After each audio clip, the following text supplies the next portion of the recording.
Back when my sons, Andrew and Weston, were 14 and 12, I found out that my wife at the time, Josephine, had been having a full-blown affair with my best friend, Ryan. I'm not talking about some one-time mistake or a fling from a year ago. No, this had been going on for over a decade. The entire time we were married. The entire time we were raising our boys. The man I used to drink beers with in my garage, the guy who stood beside me at Weston's third birthday party holding a camera, who sat next to me at Andrew's middle school graduation, was also the guy sneaking into my bed when I wasn't around. Josephine didn't confess. I found out by accident. It was a random Tuesday evening, and I was trying to find a picture from our last family vacation, one we took to Lake George the summer before. I opened up our shared iCloud photo account, something we both used for years. I typed Lake George into the search bar and started scrolling. And then right there, under Recently Added, I saw a folder named For Later. I don't know why I clicked on it. Maybe it was curiosity? Maybe I was just bored. But I did. It wasn't vacation photos. It was dozens of saved images and videos, screenshots of text messages, selfies I never saw her take, videos of her in bed with someone who wasn't me. And then I saw Ryan's face. He was there, plain as day, in one of the videos, holding the phone, laughing. I sat there, frozen, for I don't know how long. At first, I thought it was a mistake, some horrible prank. Then I kept scrolling, image after image, text after text. I finally stood up, went downstairs, and found her in the living room folding laundry. I held up my phone and said, "How long?" She looked at me, almost like I'd asked what was for dinner. Then she sat down on the couch and said, "We didn't mean for it to go that far." That was it. No apology, no tears, just that. I nodded. I didn't scream, I didn't cry. I walked upstairs, packed a bag, just enough for a few nights, and left the house. I moved into a rental the next day. I didn't throw a tantrum. I didn't beg for answers. I just got gone. The divorce didn't drag. She didn't contest anything. I didn't fight her on custody either. We agreed on joint, but practically the boys stayed more with her. She was still in the house and they had school nearby. I didn't push it. What I did do, what I had to do, was get paternity tests. Not because I doubted the boys. I didn't. But because after that night, I didn't know what was real anymore. I went alone to the clinic, filled out the forms, sat in the waiting room, trying not to think about anything at all. I brought both boys in on separate days, told them it was just routine stuff. Josephine didn't say a word. The results came back 2 weeks later, both mine. I didn't cry, I didn't feel relief, I didn't feel anything. I just put the papers in a drawer and went to work. The next day I went to work like nothing happened. No drama, no breakdown, just routine. I got up, shaved, poured myself some burnt coffee from the office pot, and typed away like my whole world hadn't just imploded. Now here's where it all went sideways. You'd think after something like that, your wife and your best friend betraying you, people would rally around you. Maybe not hate her, sure, but at least back me. Show some kind of loyalty. But no, instead, I kept hearing the same tired line over and over. You need to think about Andrew and Weston. Don't ruin their relationship with their mom. You can't poison them against her. So I didn't. Not once did I speak a bad word about Josephine to the boys, not even when it burned a hole straight through my chest. I never tried to keep them from seeing her, never tried to stop them from being around Ryan. And yeah, I swallowed that pill dry every time I saw them with him. At soccer games, school recitals, award ceremonies, I showed up, smiled, clapped, and kept it civil. My boys came first, always. Josephine and Ryan, they didn't hide. As soon as the ink was dry on the divorce papers, they went public. Took selfies at brunch, started showing up to functions as Mom and Ryan like they hadn't just detonated my entire life. I never said anything. I didn't need to. My boundary was simple. I only spoke to Josephine when it involved the boys. Everything else, I blocked it out, emotionally, mentally, socially. Ryan, at some point, decided he had a conscience. Or maybe he just thought we could be cool again. About a year after the dust had settled, he reached out. First a text, then a call, then a Facebook message that said, "I want to make things right between us." I left it on read, blocked him on every platform. Josephine didn't push it, not directly. But the family? That was another story. My mom, God love her, but she never did know when to stop, would drop these little emotional landmines into every other conversation. "You know, Ryan's been a real support system for the kids," she said once over Sunday lunch like it was just some neutral observation. I set my fork down slowly. "Support system?" I asked, raising an eyebrow. "You mean the guy who screwed my wife in my bed for 10 freaking years behind my back? That support system?" She winced. Graham, language. No, screw your language, I said. You don't get to sugarcoat what he did just because he showed up to a few school plays and bought Weston a pair of cleats. He inserted himself into their lives after destroying their family. Don't make him a hero for sticking around when he was half the reason everything fell apart in the first place. She didn't say much after that. But my sister... Oh, she took it further. Always thought she could speak hard truths, just because she rapped them in a concerned tone. We were sitting in her backyard.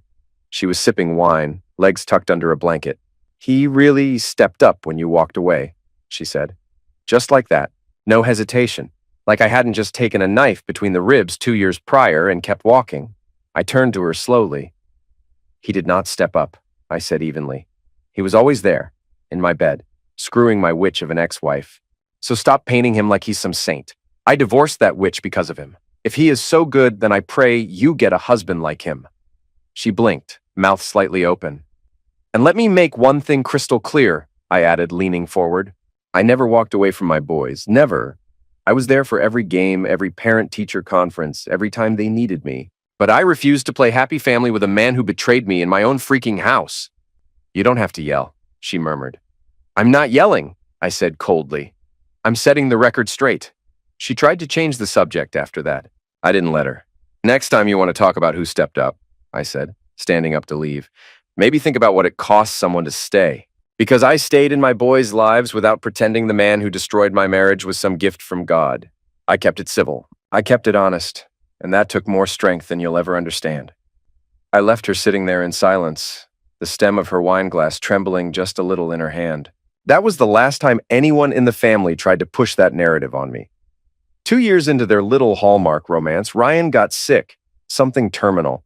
I didn't ask questions and I didn't care. All I know is one day Weston came over, dropped his bag by the door and said quietly, Ryan's not doing good. I nodded. Tough to hear, I said. I'm sorry. And that was it. His decline was fast. I heard from Andrew that he was in and out of the hospital. At some point, hospice got involved. Apparently, he knew he was dying. And of course, that's when everyone gets reflective. Josephine called me one evening. I almost didn't pick up, but I saw the boys were both out and something told me to answer. Graham, she said, voice soft. Can we talk for a second? I didn't say anything. She continued. Ryan, he doesn't have much time left. He's been asking to see you just once. He said he wants to talk, apologize, make peace. I told her I wasn't interested. Simple as that. I had nothing to say to him, nothing to hear from him. Then Andrew and Weston tried. First it was Andrew. The phone rang on a Sunday afternoon. I let it buzz once before picking up.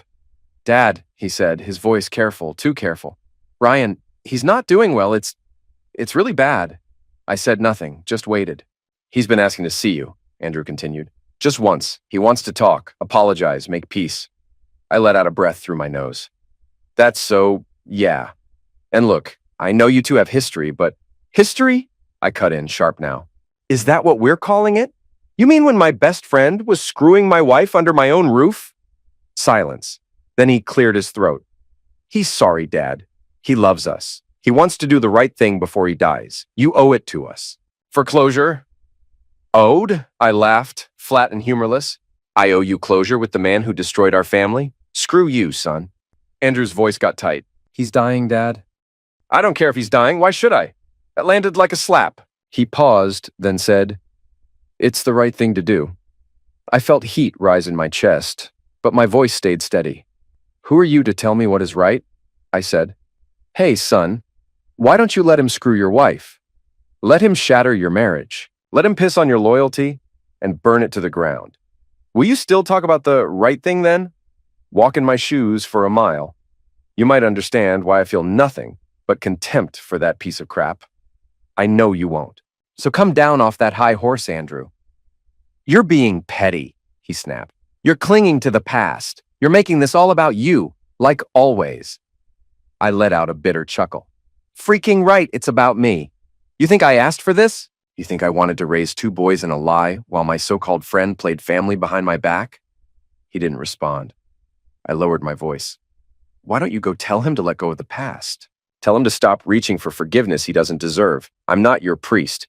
Click. That was the end of that call. A couple of days later, Weston tried.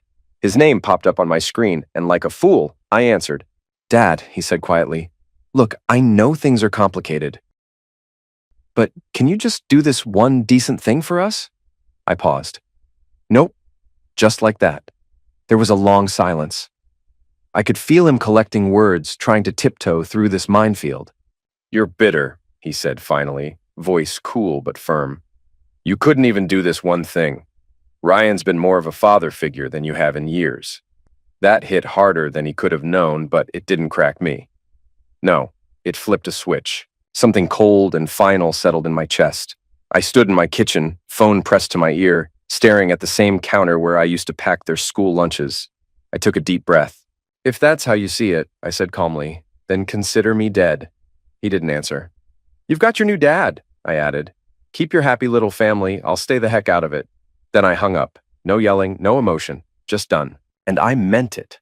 They wanted me to sit across from the man who took everything from me. Nod, smile, maybe shake his hand while he played deathbed redemption. No. They wanted me to pretend that betrayal was something that faded with time. Something that could be wiped clean with a few tears and a hug. Absolutely not. They didn't want peace. They wanted convenience. They wanted a neat ending to their messy story. But I wasn't the villain in this tale. I just refused to be their prop. Ryan died shortly after. I didn't go to the funeral, didn't send a message, didn't ask how anyone was doing. I went to work that day, came home, made dinner. It was just another Tuesday. Andrew and Weston stopped talking to me after that. And you know what? Life went quiet, and quiet was good. Years went by after Ryan's funeral. I didn't hear from Andrew or Weston. No surprise. They picked their side and stuck with it. I wasn't out here waiting by the phone. I wasn't holding my breath for a change of heart. I wasn't bitter. I just moved on. I worked, kept my place tidy, picked up fishing again, started seeing some old friends, people from before everything went to heck, people not connected to Josephine or that old life. I never badmouthed the boys, never tried to rewrite history. I just lived. The years passed. They got older, into their 20s now. I figured by then they were deep into their own lives. Maybe working, maybe dating, married, for all I knew. I didn't keep tabs, didn't stalk their social media or ask around. I didn't care. Not in a cruel way, just in a final way, like a book you close and never open again.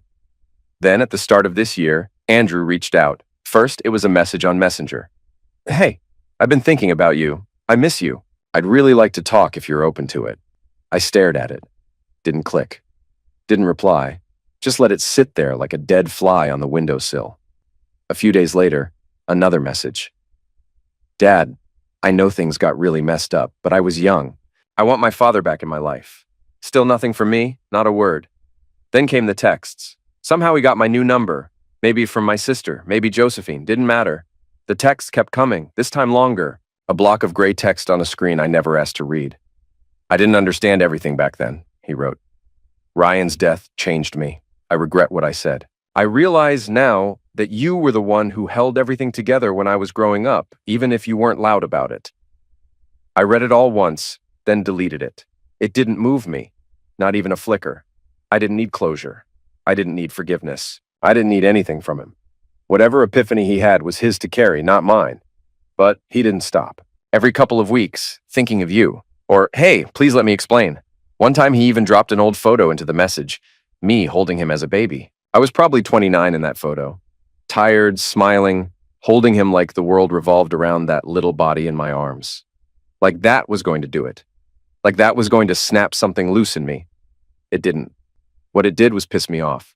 You don't get to spit in someone's face and then throw a baby picture at them and expect the slate to be wiped clean. It all led up to last week. I'd had enough. I opened my phone, typed slow and clear. Just one message. Final. "I don't consider you my son anymore. I need you to stop contacting me. I'm not interested in rebuilding anything, and I won't force myself to pretend I am. You showed me who you were back then, and I believed you." That hasn't changed. I didn't say it to be cruel. I said it because it was true. You don't get to burn a bridge and then act shocked when there's no way back across. He tried one more time after that, short, desperate. "Please don't do this. I was a kid." I blocked him. That was the last time I heard from him. I know how this sounds to some people. Harsh, cold, maybe even selfish. People love a redemption story. They want the dad to forgive the son, hug it out, cry over beers and photos from the past. That's not this story. Andrew and Weston were old enough to know what they were doing, old enough to make a choice. And they chose him. They chose Ryan. They weren't 5. They weren't clueless. They were teenagers and not dumb ones. They were old enough to stand in front of me and say that the man who'd been screwing their mother behind my back for years, the man who laughed with me in my garage while he was sneaking into my bed, was more of a father than I'd ever been.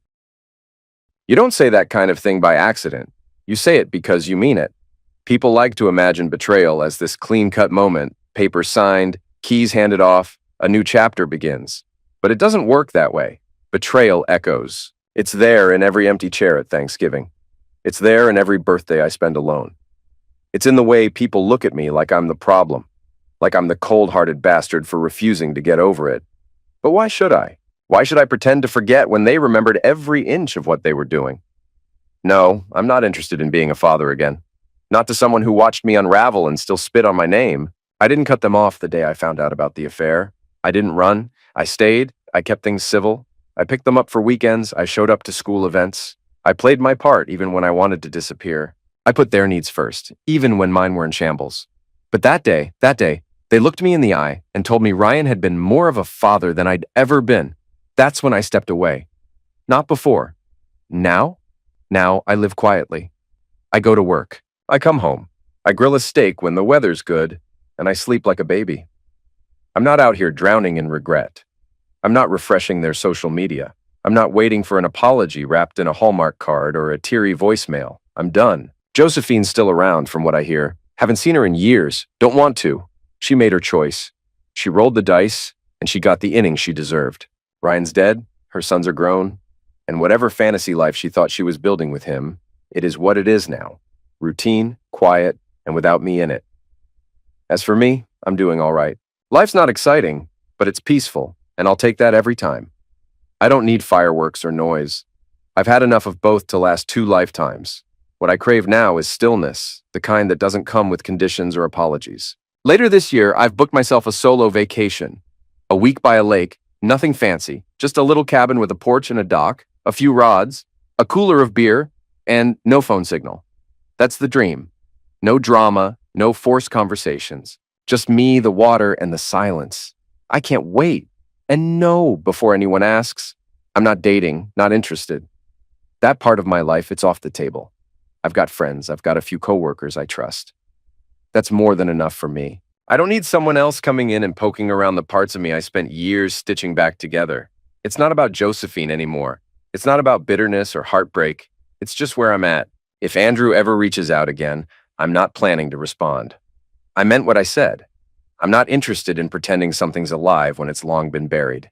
And if Weston ever shows up too, it'll be the same answer. I'm not angry. I'm just done.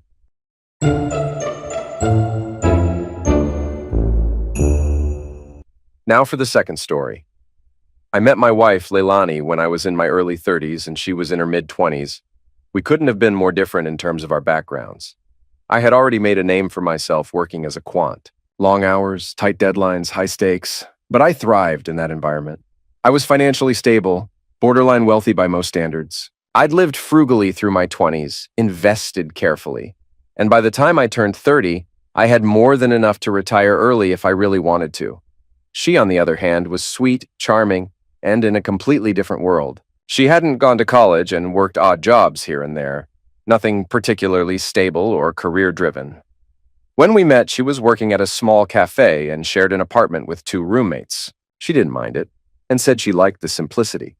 She had this easygoing aura, the kind of person who seemed comfortable wherever she was. Maybe that was what pulled me in. We clicked fast. Conversations flowed effortlessly. We laughed a lot. I felt emotionally grounded in a way I hadn't before. I won't pretend I wasn't enamored by how different she was from my world. She didn't care about finance, didn't even fully understand what I did, but she made me feel human after a long day of dealing with algorithms and market volatility. I know how cliché that sounds, but it felt real to me. About a year into dating, I proposed. I wasn't interested in wasting time. I was at a point in life where I knew what I wanted. She said yes without hesitation. We got married in a small ceremony, just close friends and family. I put her on the deed for our house, though I'd bought it years earlier. It was a premarital asset, technically, but I thought it was symbolic. an act of trust. Things were good at first. We moved in together, and about a year later, she got pregnant with our first child. That's when she brought up staying at home. We were in the kitchen one evening. She was slicing strawberries barefoot, humming to some old Sam Cooke tune, and she looked up and said, "I've been thinking, I want to raise our baby myself. I don't want strangers taking care of them while we're both out working. I want to be there." I remember drying my hands and leaning against the counter. "You sure?" I asked. "That's a big shift. You've always liked your freedom." She smiled. "I know, but this feels different. I want to give our child consistency, presence, and we can afford it, right?" I'll admit I was torn. There was a part of me that felt it was unfair, like I was signing up for an eternal grind while she got to step away from the world. But another part of me understood the logic. We could afford it, and she wasn't wrong. Being home with the kids would give them consistency, and it aligned with her nurturing personality. So I agreed. She stayed home, and I went to work every day. 12-hour shifts, sometimes more during earnings seasons or when the markets got volatile. The stress never really went away, but I told myself it was worth it for the family we were building. Over the next several years, we had 2 more children, 3 in total, 2 daughters and a son. They became the center of my world. I pushed myself harder, took on more responsibilities, and kept climbing the ladder. She, meanwhile, handled the house and the kids. Let me be clear, I'm not knocking stay-at-home moms. I know some people like to weaponize that dynamic, and that's not what this is. But in the context of our marriage, she had a very easygoing lifestyle. Her parents came into town now and then to help out. We had cleaners come in weekly. I handled all the financials, budgeting, investing, taxes. She never had to worry about bills, deadlines, or savings goals. And for 20-plus years, this was our dynamic. We weren't rich by hedge fund standards, but we lived a very comfortable upper-middle-class life. Our kids went to good schools. We traveled internationally every few years. I built our savings and investments carefully with a mix of U.S.-based assets and international holdings in my home country. Partly for tax efficiency, and partly because I never fully cut ties with where I came from. I thought we were solid. I thought we'd made it through the hardest years. Early childhood chaos, financial pressures, long work weeks, and had come out the other side stronger. Then, about 2 years ago, I found out she had been cheating. It wasn't even some random one-off thing. She was having a full-blown affair with her friend's husband. They had apparently met during play dates when the kids were younger, and over time it escalated into something more. I found out through a fluke. Our son accidentally picked up her phone when it rang. A message popped up on the screen. Nothing outright sexual, but it was intimate. He came to me with it, thinking it was weird. What followed was a week of unraveling. I started pulling at threads one by one until the whole thing came undone. I confronted her. We were sitting in the living room. She was on the couch, hands clasped tightly, eyes wide and defensive. I showed her the messages. At first, she denied it. "Jackson, it's not what it looks like." I didn't say anything, just stared at her, waited. Eventually, she broke. Okay, I won't lie anymore." I remember just standing there, trying to hold on to something solid in my mind. "How long?" She looked down. "A while, years, on and off." "Who is he?" I already knew, but I wanted to hear her say it. She whispered, "Travis." Travis, her friend Natalie's husband. She said it just happened, that she didn't mean to hurt me, that it wasn't planned. "I felt lost," she said, her voice small. "Once the kids got older and started spending more time away." I listened. I let her talk, but inside I felt something snap. I wasn't angry in a loud, yelling kind of way. I was just done. We divorced. Of course we did. Now here's where things got messy. Because our house was a premarital asset, she didn't have a claim to it in the strict legal sense. But everything else, our shared bank accounts, the investments I'd made during the marriage, even the ones abroad in my home country that were only in my name, legally, those were considered joint marital property. She ended up being awarded half of those investments. Over 90% of them were abroad and only accessible through me. On top of that, she was granted alimony for 20 years. 30% of my income. Let that sink in. After more than 2 decades of being the sole provider, of working myself into the ground while she stayed home, and then cheated on me with a man I had invited into our house, a man I considered an acquaintance, the court still handed her what felt like a golden parachute. If she had come to me and said she was unhappy, if she had told me she wanted something different, I would have listened. I would have paid what was fair and walked away. But cheating, that was a different beast. That wasn't just a breakdown, that was betrayal. So I did something I never imagined I would. I started planning my exit. I knew the only major asset we had in the US was our house. Since it was mine before the marriage, I had full rights to sell it. So I did. Fast, way below market, just to move it quickly. I liquidated what we had in our joint accounts and transferred everything abroad. She kept asking why it was taking so long to get her share. I remember one night she called me while I was in the middle of moving funds between accounts. "Jackson, have you heard from the bank yet? I thought the wire was supposed to be through by last Friday." I kept my voice steady. "Yeah, there's just some delay on the international side. Legal verifications, tax disclosures. These things take time." She sighed. "Okay, just let me know. It's been weeks." "Soon," I said. "It's all in process." She didn't question it much after that. Once the house was sold and the funds were safely moved, I booked a one-way ticket back to my home country. And just like that, I was gone. I didn't tell her I was leaving until I was already gone. The moment I landed, I cut everything off. Closed down the US-based accounts, ceased all alimony payments, and went radio silent. By the time she realized what was happening, I was already fully reestablished abroad in a country that doesn't recognize foreign alimony enforcement unless entered into voluntarily. And I wasn't about to volunteer. I'd already spoken to multiple lawyers before I made the move, both in the US and in my home country. The consensus was clear. Once I was out, there was virtually nothing she could do to enforce the alimony or access the foreign-held investments. Everything she had a legal claim to was now out of reach, and I made sure it was all airtight. She ended up with her half of the minor savings we had left in the US, and nothing more. It was, legally speaking, a clean break, but clean doesn't mean painless. What I didn't fully anticipate, maybe naively, was the impact on my kids, especially my daughters. My son, he was on board from the start. He'd seen the messages, too. He saw how I collapsed the night I realized it was real, that this wasn't some passing mistake or miscommunication. He saw how, even before the divorce, I barely slept or ate, how I kept going to work like a machine because I didn't know what else to do. He's pragmatic, logical, too much like me, maybe. My daughters, not so much. The older one, now in college, was devastated. We had a call not long after the dust had settled. "Dad," she said, her voice shaking. "You blindsided Mom."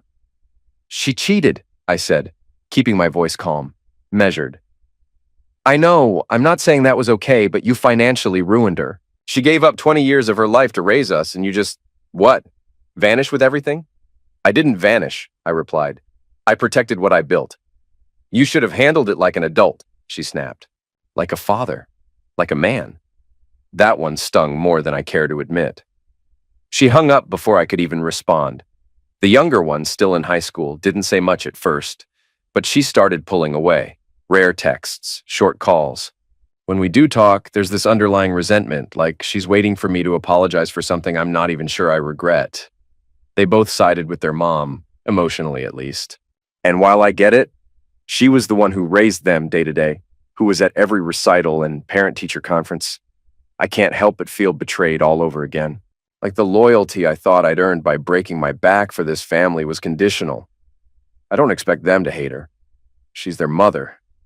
But I thought they'd at least understand why I did what I did. That this wasn't some cold revenge move. That this was a decision made after years of quietly carrying the entire weight of the household, financially, mentally, and emotionally. The truth is, even with everything settled, I don't feel free. I feel exiled. I've got money, peace, and distance, but also an aching gap where my family used to be. Holidays are awkward. Calls feel like diplomatic negotiations.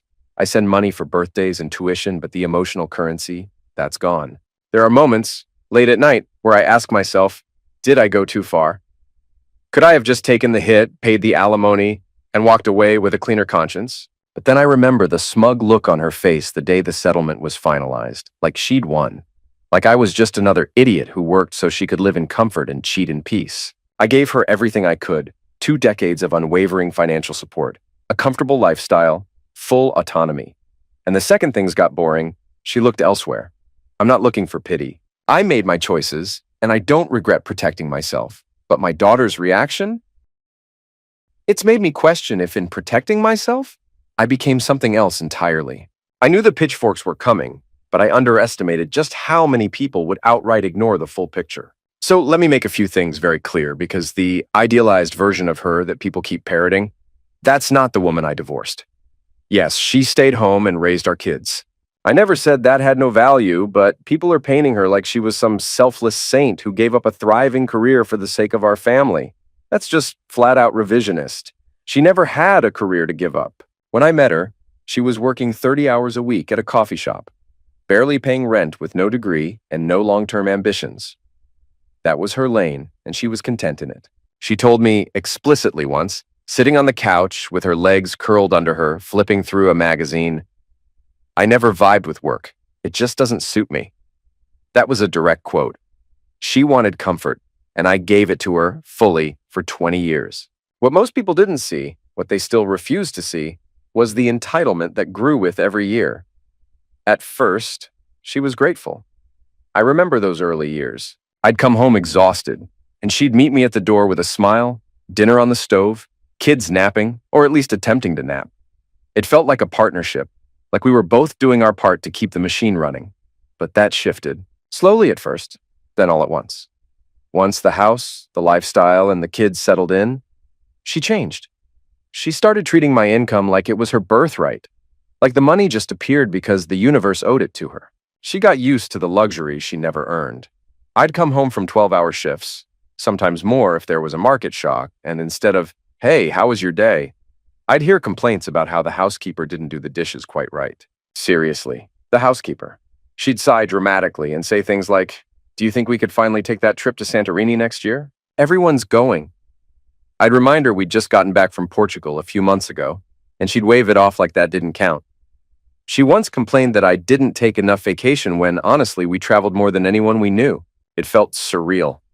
She made every dime I earned feel like an obligation, like a basic requirement of being her husband, not a sacrifice or a choice. And what blows my mind, what truly deeply stings, is how easily people toss around that tired phrase, "but she raised her kids," like that's some trump card, like it cancels out everything else. Yes, she raised them, but so did I. Maybe I wasn't at every PTA meeting or bake sale, but I paid for everything. The school, the clothes, the braces, the summer camps, the family vacations, and every bit of health insurance that kept us all covered. They lived without want because I never stopped grinding, even when I was miserable, even when I barely recognized myself. Now, fast forward to what's happened since everything blew up and the post went viral. She lost her mind when she realized the money wasn't coming. The rage wasn't quiet or introspective, it was volcanic. She tried going through the courts again, petitioned for enforcement, but like I said, foreign jurisdiction doesn't recognize the U.S. alimony order unless it's voluntary. And I'm not volunteering a freaking cent. She hired a lawyer, tried to track my assets, and came up completely empty. I made sure of that. Now she's living in the bottom end of town in a rental, blew through the bit of cash she got from the divorce within months. She tried going back to work, lasted 2 months, then quit. Now she's living off her parents. The same parents who used to look down on me. A quant with a multi-million-dollar portfolio for not being cultured enough for their daughter back when we started dating. That irony is lost on no one but them. As for the kids, my son and I, we talk weekly. He's planning to visit next year once his internship wraps up. We've had some hard conversations, really hard, but he gets it. He saw how checked out she was toward the end. He saw the mess I had to clean up just to keep the family functioning. My older daughter, though, is still cold. We text here and there, but it's strained, surface level, polite. She once texted me out of nowhere, "I don't condone financial abuse, Dad." That hit like a brick. Financial abuse? That's rich, coming from someone who never held a part-time job until college, who grew up with international vacations, private tutors, and a fully funded college fund. She wants her mother taken care of, not because her mom deserves it, but so she doesn't have to feel guilty. She can't accept that her actions, her mother's actions, cost her that security. The youngest barely speaks to me now. I still send birthday gifts, nothing flashy, just thoughtful things I know she'd like. Tuition is covered, of course. I made sure of that. She'll never have to worry about her education, not on my watch. But beyond that, that's the extent of our relationship. A few curt replies, usually prompted by something logistical, nothing real, nothing heartfelt.